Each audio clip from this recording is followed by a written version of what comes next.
Hello and welcome to episode 102 of the Green Outdoors podcast. I'm AJ. I'm Ryan. I'm Kyle. I don't know why I said podcast weird.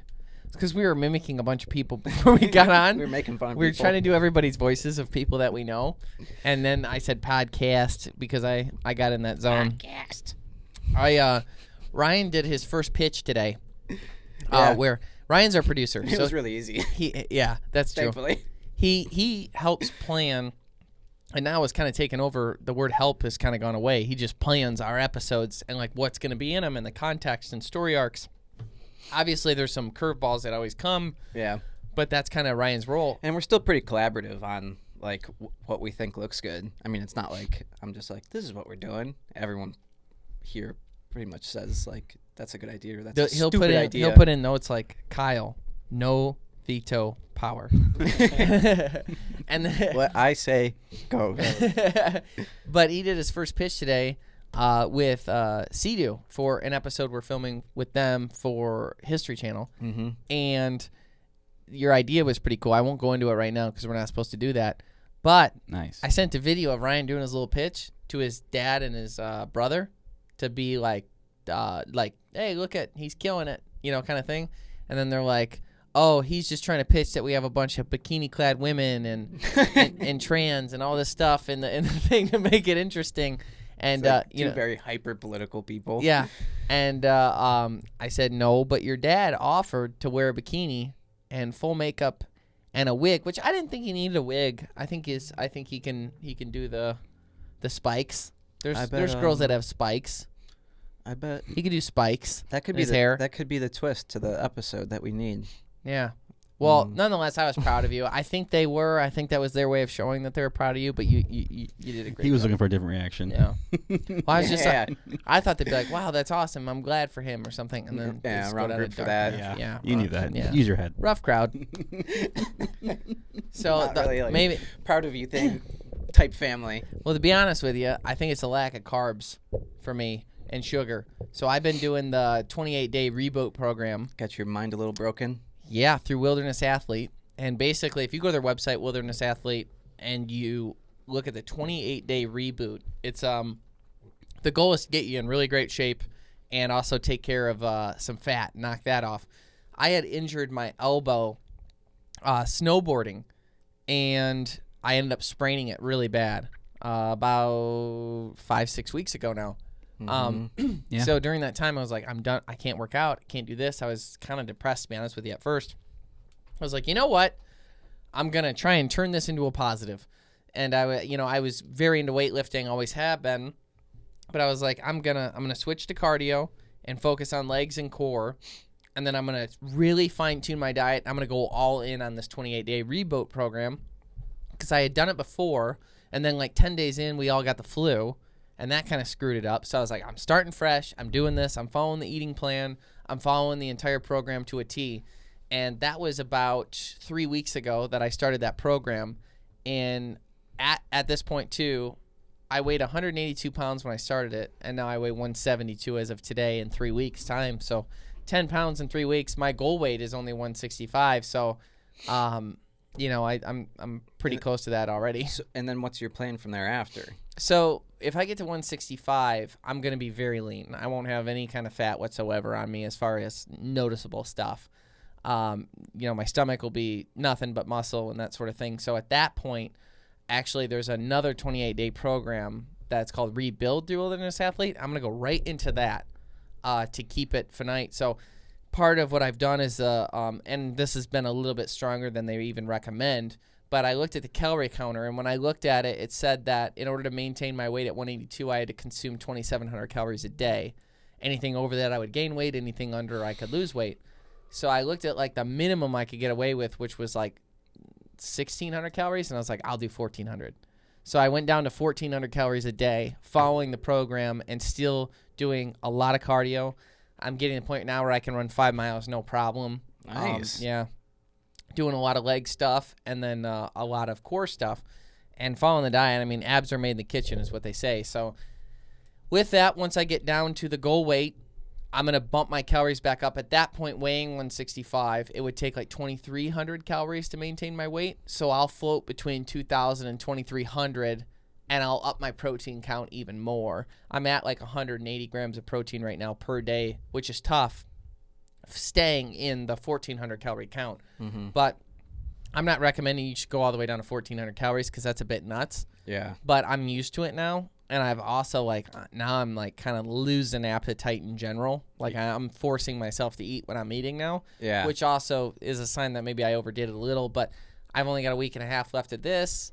And then I'll kind of maintain a little bit laxed version of this until I get down to the 165. And then boom, I'll jump in the rebuild program. Was based on the calories that you went down to, were you or are you concerned at all about losing muscle in that sense? Like, you're not necessarily, which I know you're working out, but going down that low, you'd have to think you're losing some muscle. Yeah, you're definitely losing muscle. And I'm noticeably, Which I guess is the point of the rebuild. Yeah, and that's kind of my thought was part of it was the injury, right? So I'm injured. I can't weight lift upper body. I'm gonna do a heavy focus on lower body, getting my cardio up to a massive set, and then be in really good cardiovascular shape, and then from that point on, I'll rebuild completely. When I up the protein count, part of the saving of the muscle and the thought process, I'm still holding the 180 grams of protein a day.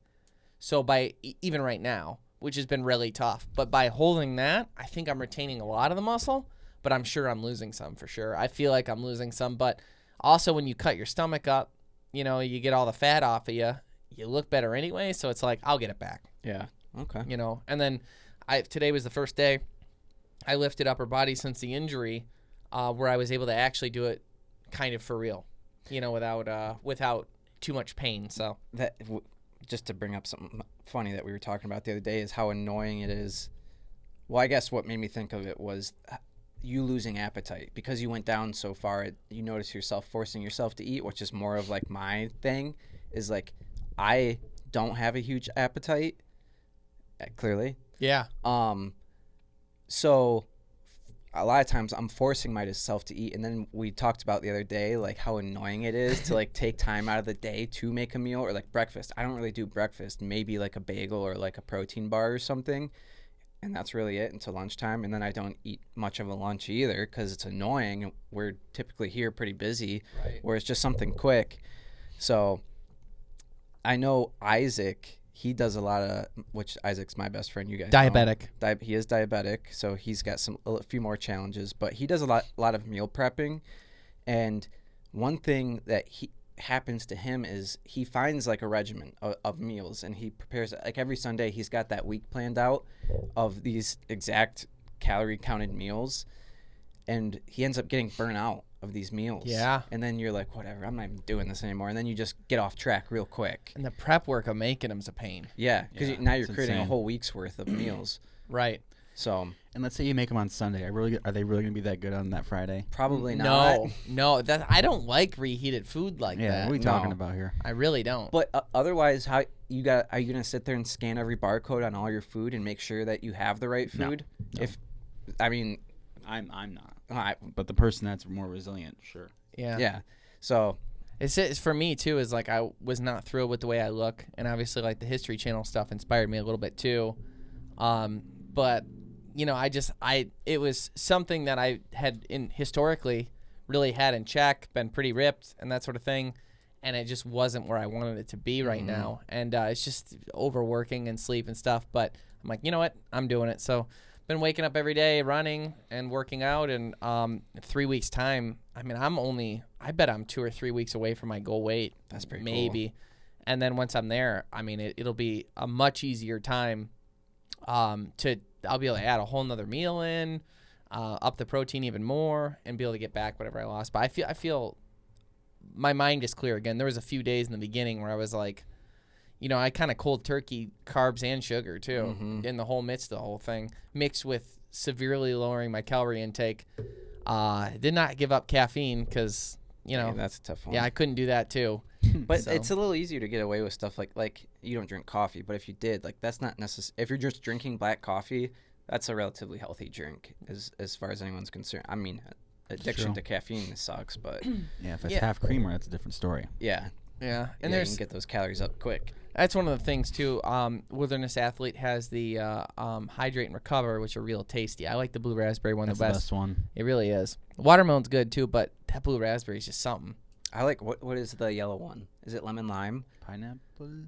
No, I think it's. I got them upstairs. I Okay. forget the flavor, but that one. I think that one's my I haven't had favorite. that. Well, they have the Energy and Focus too. So I'll do the Energy and Focus, which is I think 150 milligrams of caffeine, and then I'll do that, and then I'll normally do a pre-workout, which is about 150. So I'm probably at 300 a day, and that's probably kind of pushing it. 300 milligrams a day. Yeah, but when you think about a real, not a cup, like a Mug. Yeah, a mug of coffee's 120, 140. Yeah. Yeah, A lot of people drink 2 cups of coffee. that's fair. You know? Yeah. And they say cups, and then people think like mugs, but it ain't that. You know what I mean? A cup is a tiny little serving. Yeah, it's You not know? much. I Yeah. never really understood like that when they do the meal prep and they do it Sunday and then they show it on social media. Like, look at me, I'm resilient. I'm dedicated. I'm making myself meals every week. It's like cool. I'm like, you kill the whole Sunday. Yeah. Yeah. Kill the whole Sunday. A whole That's Sunday. that's my problem. Is I won't give up the time. Yeah, well, that's my thing. I think that's half my issue is I don't want to do any meal related things. It's annoying to me. Like I enjoy cooking, but all the prep work that goes into it is just annoying to me.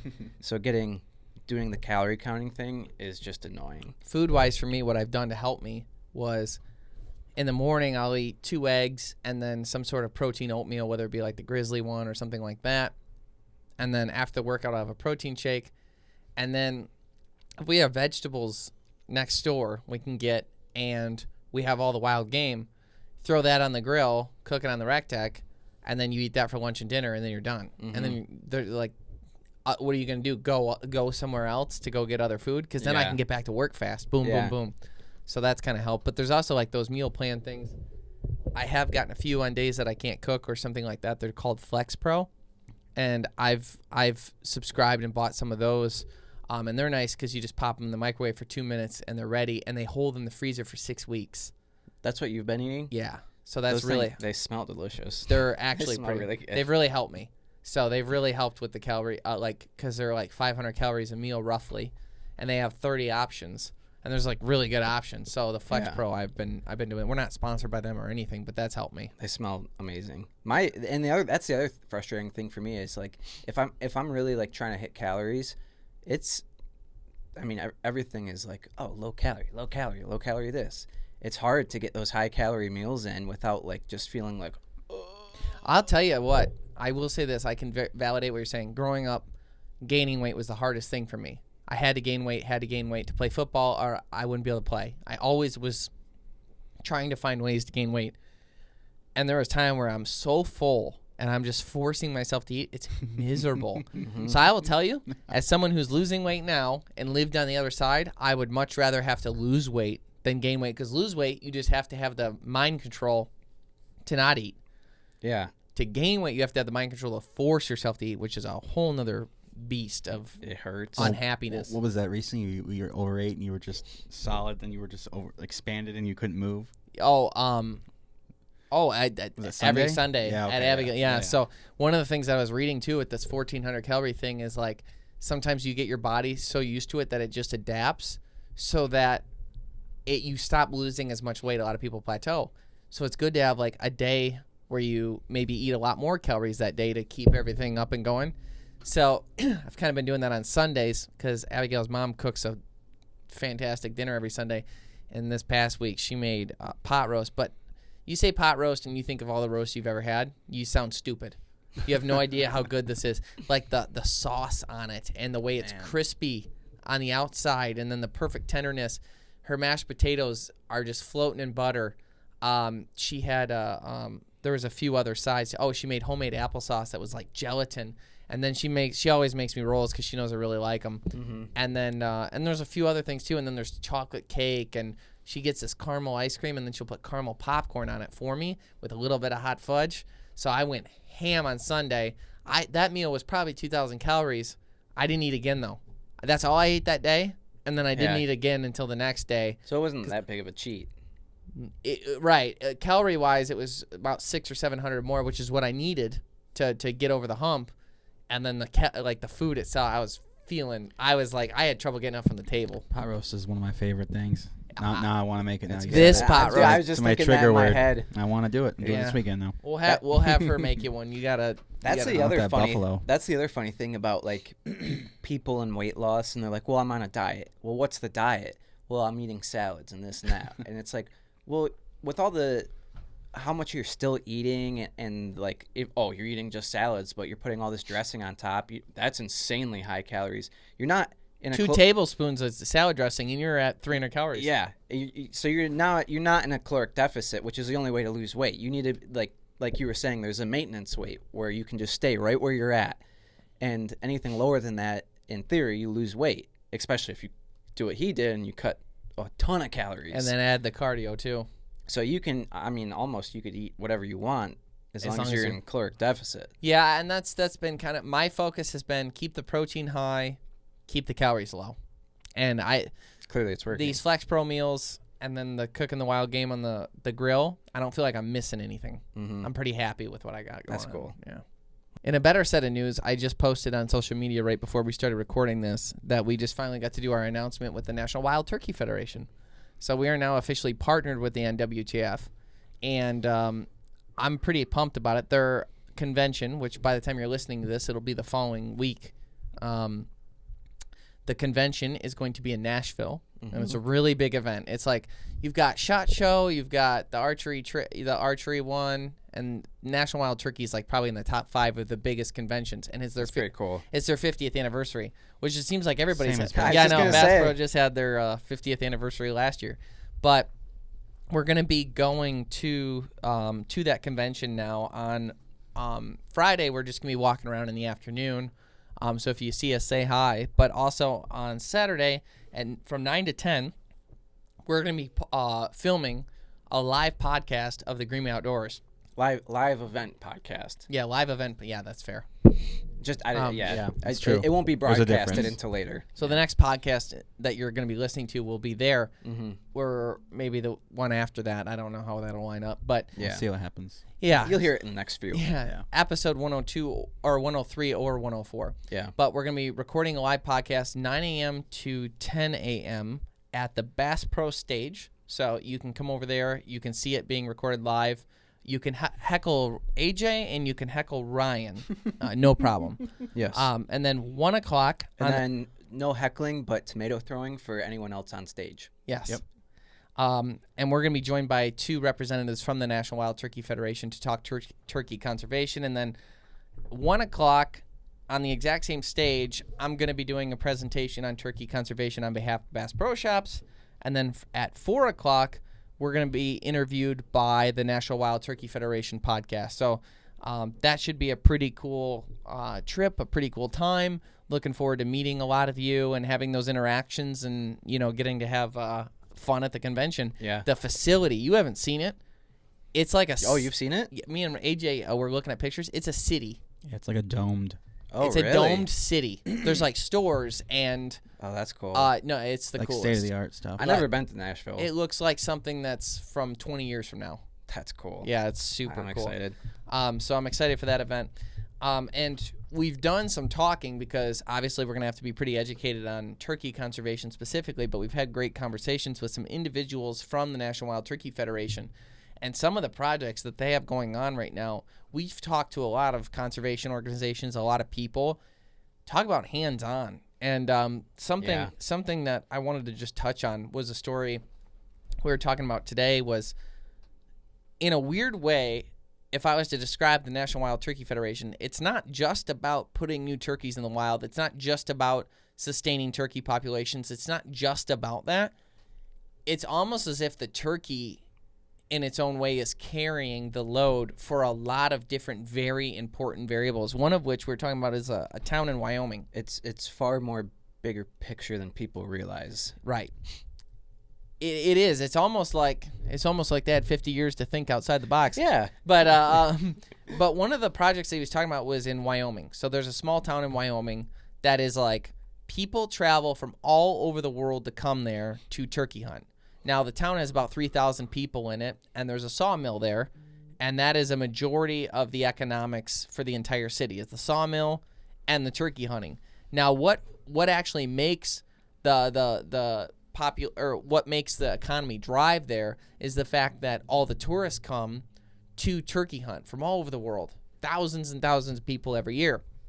And they were talking about how sustainability of turkey populations in those specific areas are literally protecting those towns from going kaput. He said it's not a house of cards, but it's darn close, where you've got the turkey hunting, which is why everyone goes there and why everyone goes there to spend money. That fuels the entire economy for that entire town for the rest of the year. So if the turkeys go kaput there, the town's gone. You can call it quits for that town. So in those situations, they hyper focus on those areas and keeping those turkey populations stable and doing conservation efforts to try and also protect those towns. It also goes into clean water, and they've impacted something like, was it 50? It was an insane amount of acreage. They've impacted, and it was almost the size of South Carolina. Well, like in coordination with that city, or town, village in Wyoming, is the sawmill. So turkeys live in the forest. They do a lot of work with like forest reclamation, making sure the forests stay healthy and that there's no wildfires to just burn the whole thing down. Because imagine what would happen to that sawmill if the forest burnt down. And when we do this podcast, I want to ask them a few more questions on their philosophy behind wildfires, because it's interesting. Some people are like, they're the best thing ever. Yep. But clearly, yeah, your brother loves them. He sets them. No, I'm kidding. No. He doesn't. It's so funny though. He sets them. He's Great. Clearly, there's circumstances where maybe it's not so. Like, I don't know. I want to know. I want to know more science behind this. How it's not good. That theory. Well, I don't think that it's not good. I think it's just it's probably pretty geographically specific. And so if all that forest goes away, one, the turkeys go away, which makes up half the year of income, and then the other half is the logging. So yeah, and touch a little bit, Ryan, because you're a little bit more of an expert on it than I, on the scenario, say in Michigan, where they've done clear cuts or they've done fires where it was like super beneficial. Yeah. So for a while, why is it beneficial? It's kind of crazy how this whole thing works. Originally, what Michigan was doing was they were planting these pines everywhere, and if you drive up north, it's just like rows and rows and rows of pines where like you drive by it, and it's like an optical illusion when you're going through the rows. And if you go at the right time, you'll see Clark Griswold out there cutting one down. But now, thankfully, the science has developed further, and clear cutting is much more prevalent. And there's people who don't know anything that think it's a bad thing, but it's not, because there are significantly more species that can survive in a clear cut versus older forests, like in the big hardwood forests. So it's something like 12 species can really survive well in older forests, whereas in the younger years after, not immediately after a clear cut, because immediately after there's nothing. There's just flat open ground. But in like year 2, 3, 4, 5, 6, and a little on further than that you have species just flourishing, where I think it's something like in the 80s, 80 species can really just do great in these. Whereas there's not any cover, there's not any small nooks and crannies for all these animals to hide in, there's not a lot of new growth for them to eat, and Michigan has really done a good job of creating new growth and replenishing the health of our upstate Michigan. Yeah, so a piece of property that we own in Northwest Lower Peninsula, we had it's probably something like 100 acres of pine trees in the valley. And what we did was we went out and we actually clear cut all the pine trees out of there. And what grew up next the following year was popple. Now, popple grows pretty fast. Yeah. But young popple grew fast. We went out there and hunted it the very first year it grew. And this year, and we flushed 5 timber doodle in there and would have gotten a lot more. We did without a dog. Yeah. So I can only imagine how Yeah, many without ran a on dog, us. that's pretty impressive. I And don't- you guys one- didn't spend a ton, like We're out there 45 minutes. yeah. So that's pretty impressive. It was insane. And I mean, Cool thing about that too is that all is one root system. That's all technically one plant. the popple is. Jeez. Mm-hmm. How so? It's all one. I know you're right. Just kind of explain it. Well, it's so I think they call them. They're the big girl of the trees. Mm-hmm. Yeah. Oh, I can't remember what black raspberry plants operate the same way, where they rather than like dropping a seed and then a new growth happens next to it, what happens is the root grows and then sprouts up from the original plant, and that's essentially what's happening. Where there's this massive acreage of trees is just one system. Just one tree all Which connected. you'd be surprised actually how many forests are like that and how many plants are like that. So is there one tree that's like the queen tree? No, it's just kind of like they're all working. It's like Scott's ex on Facebook. She just has a bunch of different profiles, but it's all one person. yeah. Probably too soon. It's like it's like Avatar, where everything is in one. I get it. I don't know what do they call it in that movie. Yeah, it's all connected. It is fascinating, and I know that something with wildfires too is there's certain trees that have certain seeds that won't even grow until there's a fire, because the fire opens the seed so it can grow. And that's kind of like a clear cut in a natural clear cut of itself, because now it's getting rid of all that the older trees and it's killing them all off. Now those leaves are gone from the top Canopy. level. The canopy is gone, so that allows for new growth on the floor. Mm-hmm. So there you go. You've just had a natural clear cut. So there's a Deer, reason- animals, all kinds of things use the undergrowth as protection. They use it as food. They use it as all that. If you think of real tall pine trees and there's just a bunch of pine needles on the ground, there's not much there to be eaten. Yeah. You know what's interesting? For what it's worth, though, when we were in northern Michigan, one of my favorite rivers to fish, I actually took you guys there this past year. It's all pine trees on both sides. So it's like it's created this bed of pine needles, which makes it ultra silent for you to sneak around. And it really helped. I mean, I walked. Softens the sound. I never noticed that. Yeah. Oh, yeah. You don't hear a thing. You're walking on pine needles. Doesn't make a sound. Wow. There's no cracking. I It's never like noticed. like a sponge. Yeah. So when I was walking, the river's loud too. So I mean, you don't hear nothing. And I walked right into a bear doing that. I was on my phone. I caught the biggest brown trout I'd ever caught in a Michigan stream, and it was a little stream, so it was a big trout for that stream. It was super exciting. I was calling my dad, and I was pulling up my phone, and I was looking down as I was walking forward, and just as it started ringing, all of a sudden I heard the loudest splash ever right from me to Ryan away right now, and it was a bear jumping in the water and running up the thing. He didn't hear me. I didn't hear him until I was right on top of him. Dang. And what he heard was I had it on speaker, and he heard of the ringing on the other end, and that's what spooked him into the water. So I mean, we're close. My phone scared him. Mm-hmm. It was nuts. He was more scared of me than I was of him. Thankfully, we don't have mean bears here. Well, he ran up the hill, and I felt bad because he was a little chunky monkey, and he's trying to run up this steep. I mean, it was like an incline He's like winded. that. Well, he kept slipping trying to get up there, but he was so poor scared. But he guy. was hauling. I'm like, guy, hey, and I was trying to Try going this way. because he was so scared of me. I go, hey. I was trying to get him to look back so I could get a picture of him, but Yeah, he was big though, big boy, that's pretty cool. big tubby.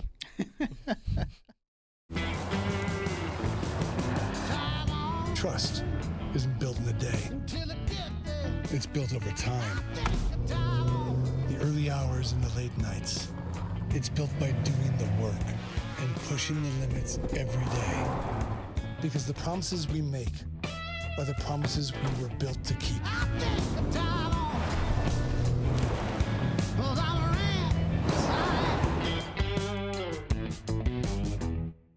The Greenway Outdoors is brought to you by Ram Trucks, built to serve.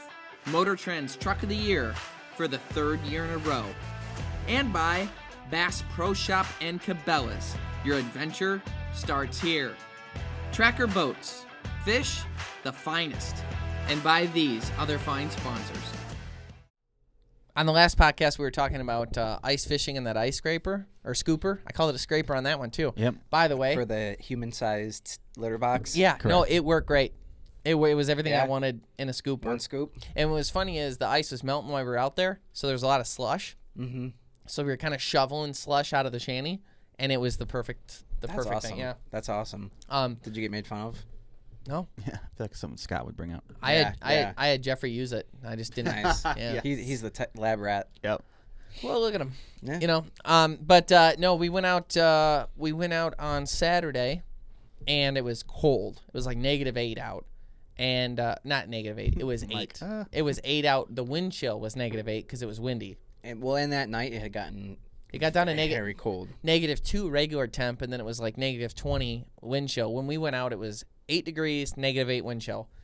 And we tested the first area first, and the ice wasn't safe. It was only like, it was 3.5, which if it was just me and Scott, probably would have done it. But having the girls out there and stuff, you just can't do it. You know, it's too many variables. And they're going to want the heater. And it's like, how do you tell them they're safe, but they can't turn the heater on because then they won't be. Yeah. So we went around to the other side, which had frozen sooner, and it was almost 6 inches. So we were able to put up the shanty. Brand new lake, never fished it before, bounced around a little bit, ended up finding crappie. The first day we brought home 32 fish, crappie and bluegill, and we had 15 bass go off on tip-ups. I mean, it was an incredible day. How long did it take you to clean your portion of fish? I cleaned all of them. Well, I know, but how long did it take, do you think? Hour. That's not bad. I thought. No, I was moving maybe an hour and 20 once you Abigail was running the vacuum sealer and stuff, so Nice. I was filleting and skinning, and then hand them off to her. She'd rinse them off, check them for bones, pat them dry, and then throw them in the LEM vacuum sealer. I remember as a kid we kept some bluegill, and we used the spoon method where you descale them. Guy, And What's that? my dad used that's a Phil thing. I hated it.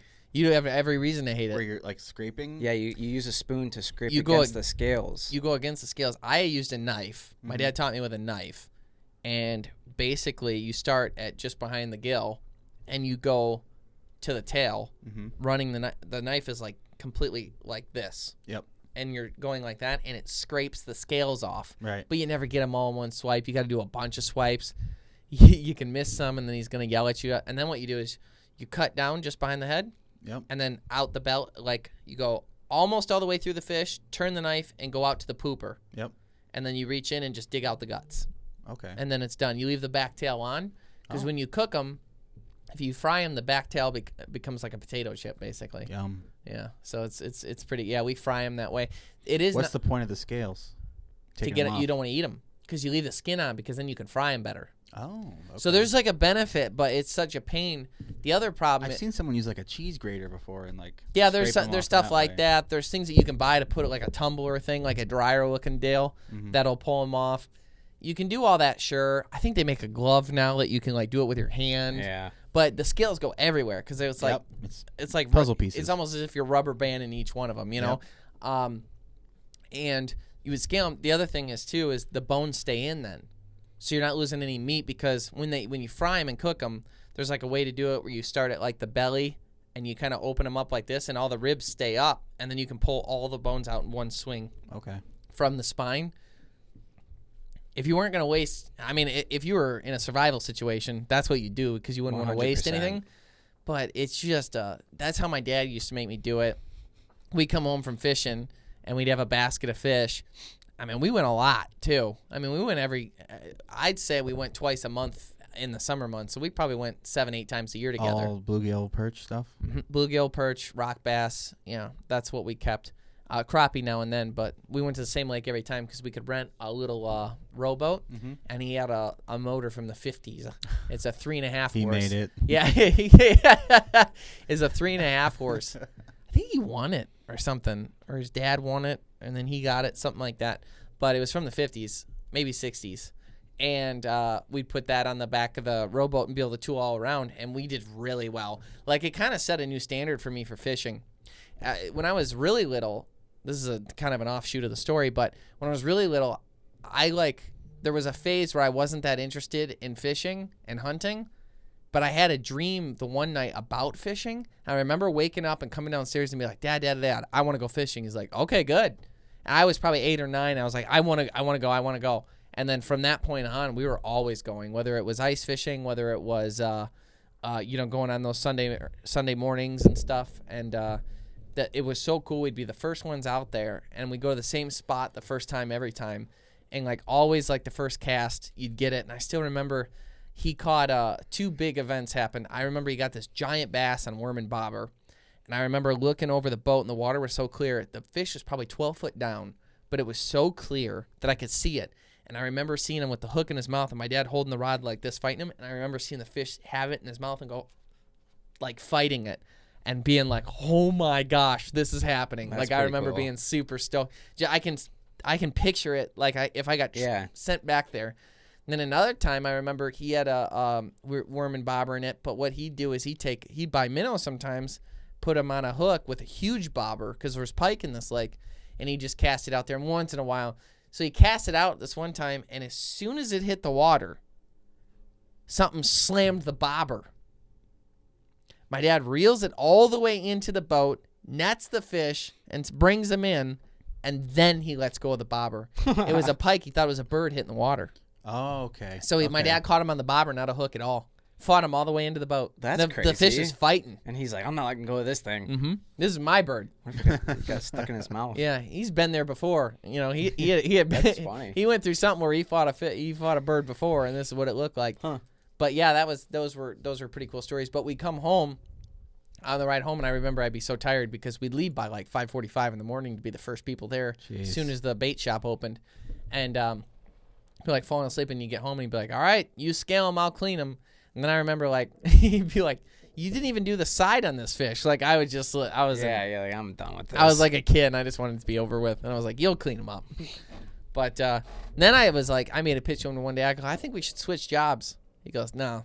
Because the gutting would be no big deal. Yeah, that takes 2 seconds. Yeah, but that's like a dad thing. You know, they're like, you no. You got to do your time. No, I don't want you to have to do with the guts and stuff. I got that. Yeah, no, the knife's sharp. Yeah, scaling's rough. That's funny. Yeah, that's true. So since you've never done it, now that's your job. Yeah. Mr. Scaler, he probably would. He probably would and figure out some freak way to do it quickly. Yeah, it is. I cool. reinvent it. It is cool to like fry the whole fish. And then pull all the bones out in one swing, and then you're eating. I agree with that. It's not a bad way to eat them. That's for sure. And it's really good. Mm-hmm. Panfish are great. I like perch a lot.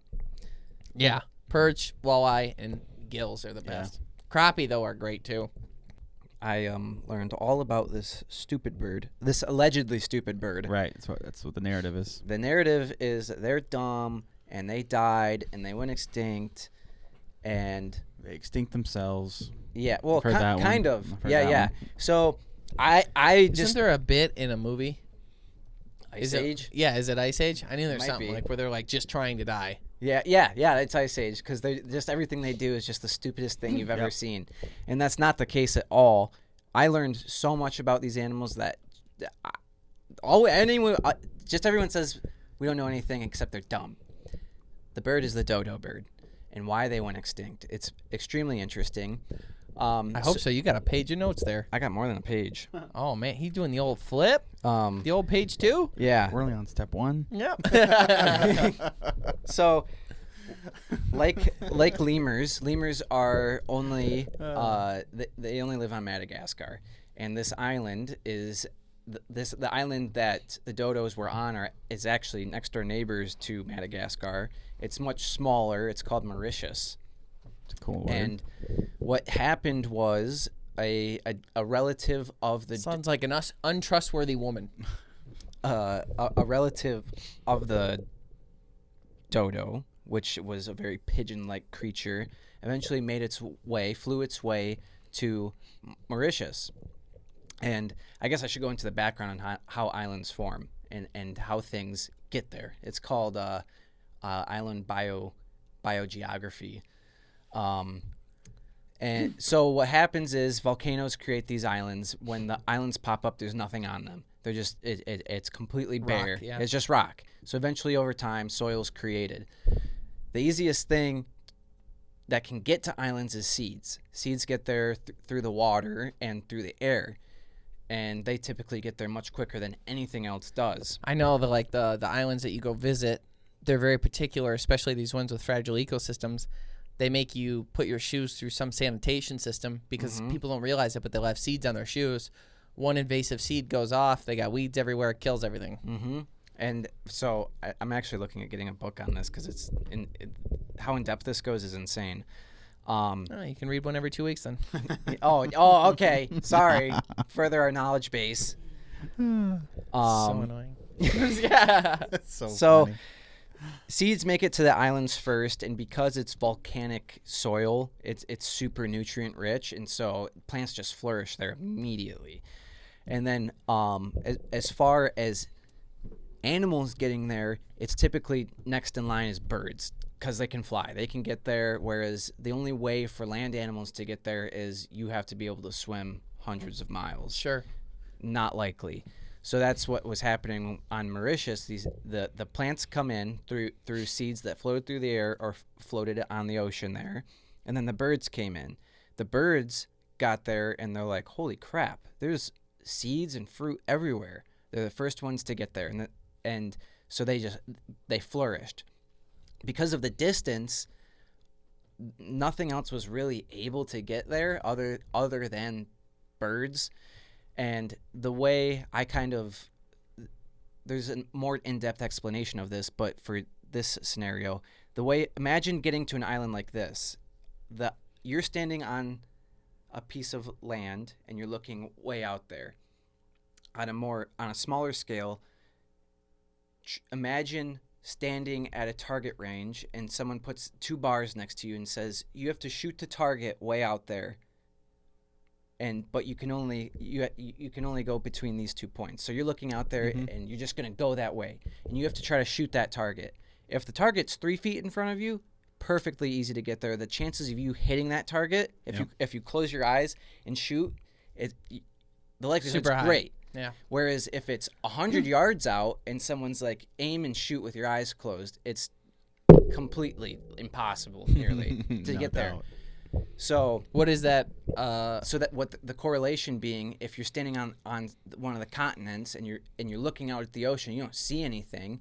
So The odds of you landing on the island are slim. Because of ratios.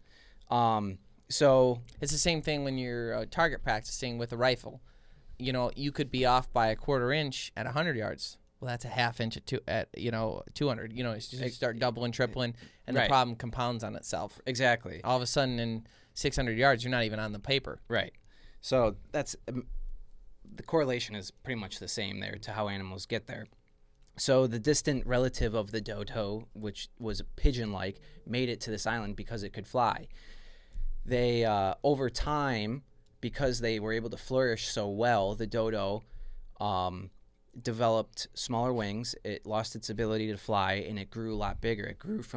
It started around a half foot and grew to be about 3 feet. That was me during COVID. Yeah, I just kept eating.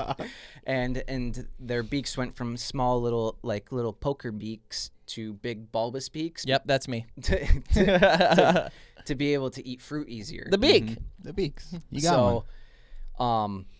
The dodo and the great tortoise, I believe it's called, were the dominant animals on the island. They which is crazy because neither of them are predators or meat eaters. There was no predators on the island It's whatsoever. like the idiots that were popular in 7th grade. You know, Correct. They had no idea what the real world's gonna be like. No. So because of having no predators on the island whatsoever, them losing their wings, they didn't need their wings to be able to fly. They grew big because they didn't really need to be small and be able to fly. Nothing can touch me. Essentially. And they lived like that for so long that they lost all instinctual fear. So, Because they passed So it down many through generations. Yeah. Yep. Jeez. Nothing Can hurt us. Nothing can hurt us. Now, was the dodo only on this island? Yes. And that's because it basically evolved from something else. Mm-hmm. Over time, it just turned into this other thing that didn't. So was there another thing that was the dodo before the dodo became the dodo? Yeah, it was. Is that still around? Are Are they dumb too? I'm just kidding. Yeah, I said they're not dumb. I just said that. It has a relative, but I don't know.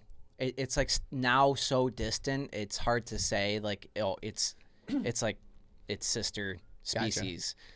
Gotcha.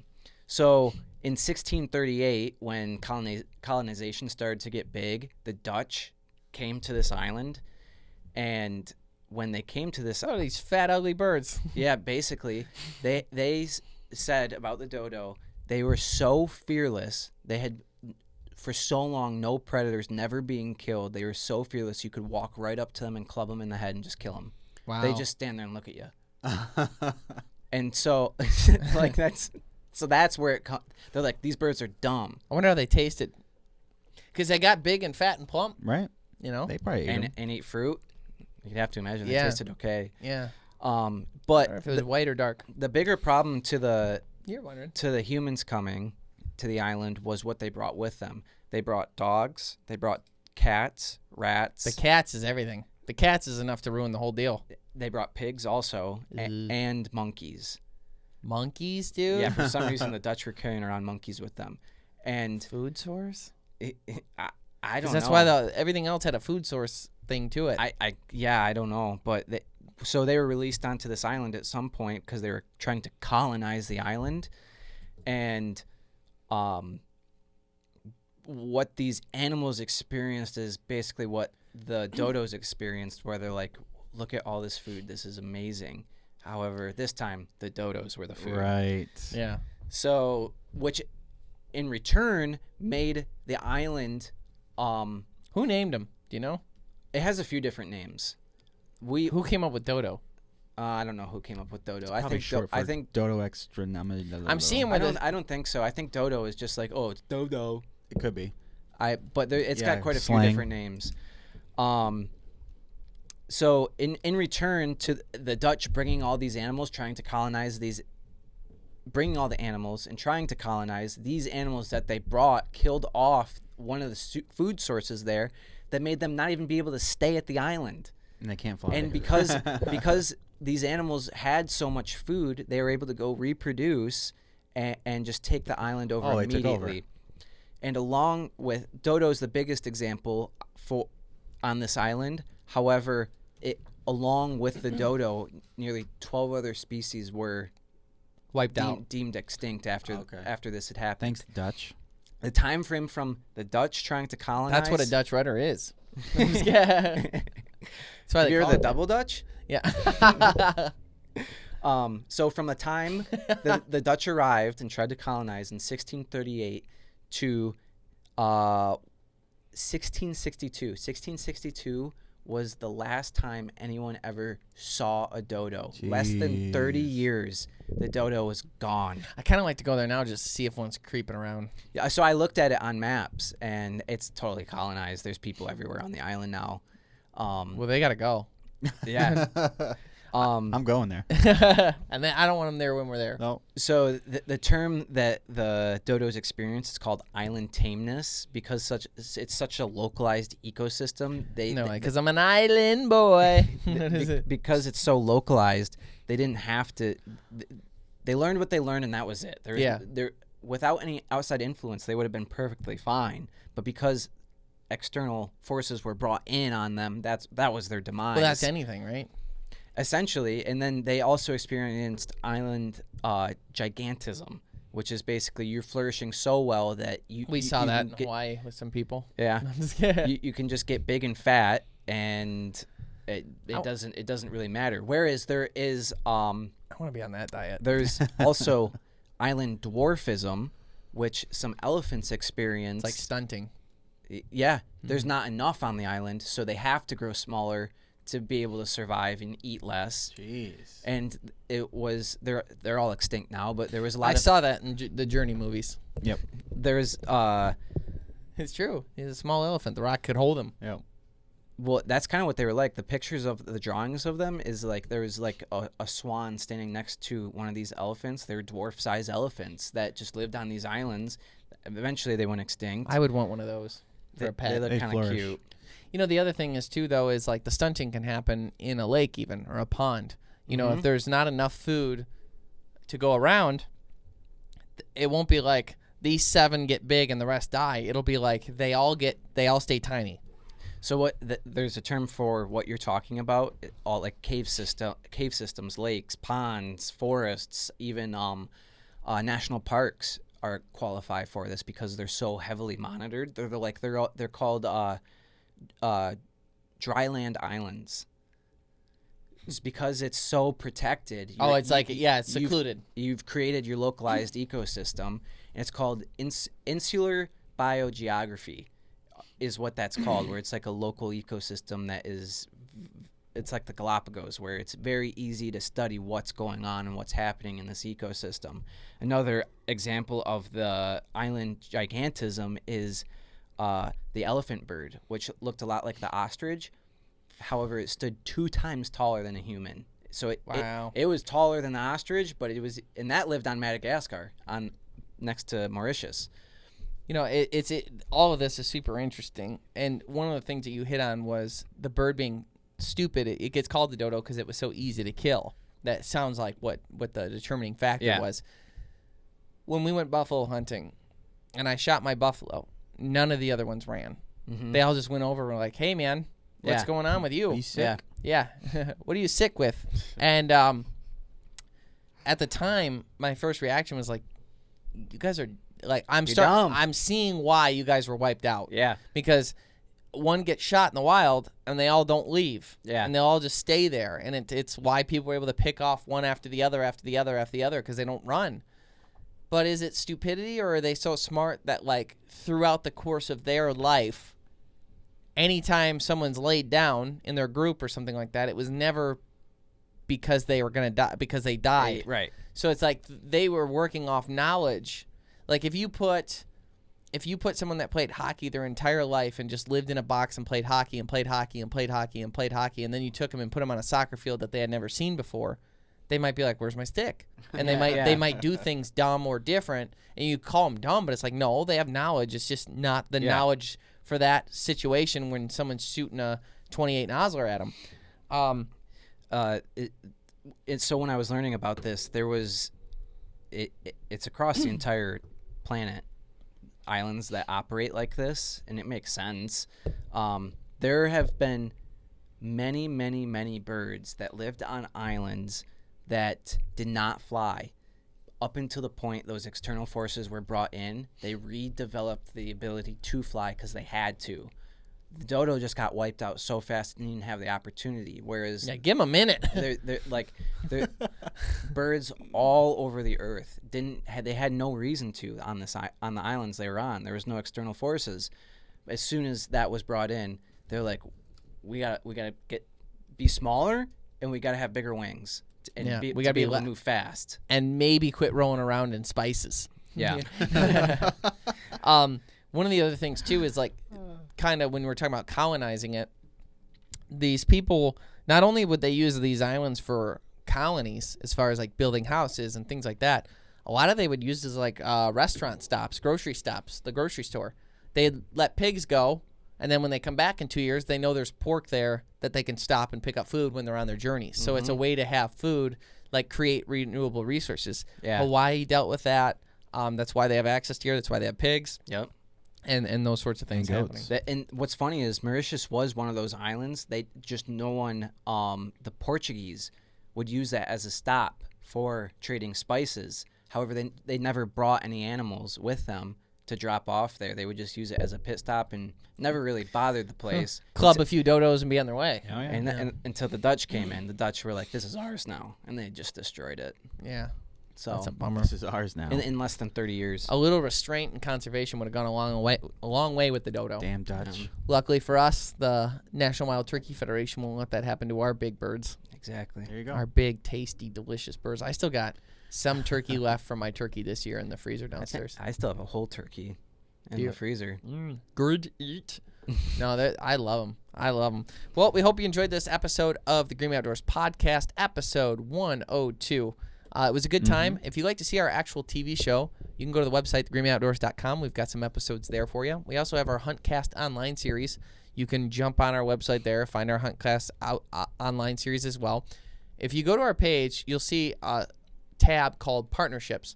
Click on that. Look at those sponsors. Look at those companies that are there, because those are the companies that back conservation, back us, make all this possible. And by buying their products and interacting with them, you're doing a lot to further conservation and also keep our show going. So we thank you for doing that. Every single week, we have a brand new podcast right here If you're listening to it as opposed to viewing it, you can jump on YouTube or Carbon TV, where you can actually watch the episode. And there's obviously, Ryan talks with his hands. He's Italian, so there's a lot going on. So you might want to check that out. Interact with us on social media. And as a reminder, the Greenway Outdoors TV show is officially coming to the Outdoor Block on the History Channel in the second half of 2023. Thanks so much. Stay green.